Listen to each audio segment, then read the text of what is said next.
వచ్చింది. అదేవిధంగా కొన్ని కొత్తవి కూడా వచ్చినాయి. వాళ్ళందరికీ కూడా లెటర్ రాసి వాళ్ళకి ఏం చెప్తున్నామంటే ప్రజెంట్ ఏ రాష్ట్రాల్లో వాళ్ళు ఉన్నారు, ఫస్ట్ క్వశ్చన్. ఆ రాష్ట్రాల్లో ఎన్ని ఎకరాల ల్యాండ్లో ఉండారు, సెకండ్ క్వశ్చన్.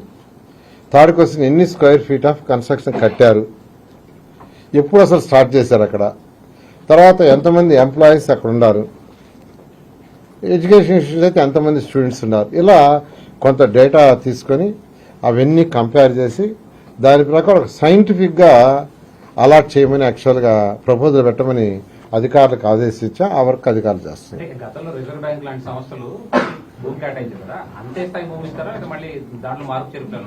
అందరికీ లెటర్స్ రాశారు, ప్రతి ఒక్కరికి లెటర్స్ రాయడం జరిగింది.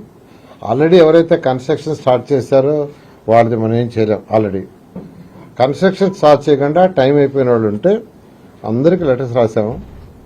వాళ్ళందరి దగ్గర నుంచి డేటా రాగానే ఒక అనాలిసిస్ చేసి దాని మీద గ్రూప్ ఆఫ్ మినిస్టర్ ముందు పెట్టి వాళ్ళందరూ తీసుకున్న డెసిషన్ ని కేబినెట్ ముందు పెట్టడం జరుగుతుంది. అది గవర్నమెంట్ ఆఫీస్, అది వాళ్ళ లేబర్ డిపార్ట్మెంట్.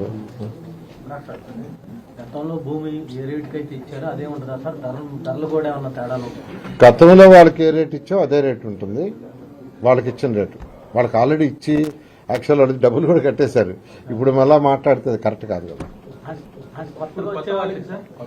కొత్త వాటి ప్రపోజల్ మళ్ళీ యాక్చువల్గా నెక్స్ట్ మీటింగ్లో కూర్చుంటాం అనుకున్నాం. ఈ రేట్లన్నీ తీసుకొని నెక్స్ట్ గ్రూప్ ఆఫ్ దాంట్లో కూర్చొని డిస్కస్ చేసి ఒక పాలసీ చేస్తాం.